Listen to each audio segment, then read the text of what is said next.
IVF చికిత్సలో 25% భారీ discount, free doctor consultation, free ultrasound scan, logo launch, Andro max advanced male infertility centre ను కూడా ప్రారంభించారు.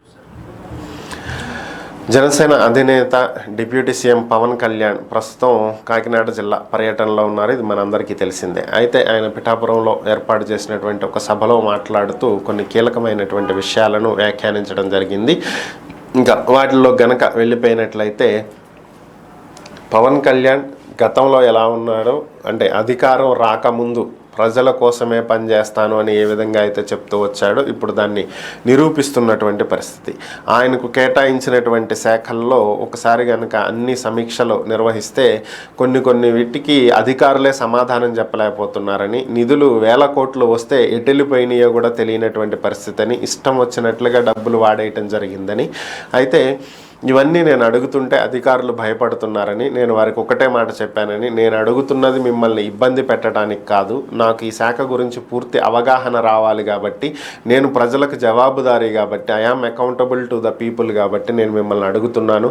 దీనివల్ల నేను మిమ్మల్ని ఏమి ఇబ్బంది పెట్టాలనే ఉద్దేశం కూడా నాకు లేదు. నాకు తెలియాల్సింది ఏంటి అంటే డబ్బు అసలు నిధులు ఎక్కడికి వెళ్ళినాయి, ఎందుకు వెళ్ళినాయి, దుర్వినియోగం జరిగిందా, సద్వినియోగం జరిగిందా, ఈ శాఖ నిధులను వేరొక అవసరాలకు ఎందుకు వాడారు, ఇవన్నీ నాకు తెలియాలి. ప్రస్తుతం ఈ శాఖ నడవాలంటే, ఈ శాఖలో పనిచేస్తున్న ఉద్యోగులకు జీతాలు అందాలంటే చేయాల్సింది అసలు నిధులు ఉన్నాయా లేదా, ఎక్కడి నుంచి తీసుకురావాలి, ఏం చేయాలి, ఏంటి అనేది నాకు క్లారిటీ కావాలి. దానికోసమే నేను ఇవన్నీ అడుగుతున్నాను అని చెప్పి అధికారులకు చెప్పానని, ప్రస్తుతం ఉన్నటువంటి పరిస్థితులు చూస్తుంటే చాలా బాధేస్తుందని, నిధులన్నింటినీ దారి మళ్లించేసేసారని, గత నెలలో నేను ఛార్జ్ తీసుకున్న తర్వాత వర్క్ చేసినటువంటి రోజులకు జీతం తీసుకోమని చెప్పి అధికారులు ఒక చెక్ తీసుకురావటం జరిగిందని నా దగ్గరికి.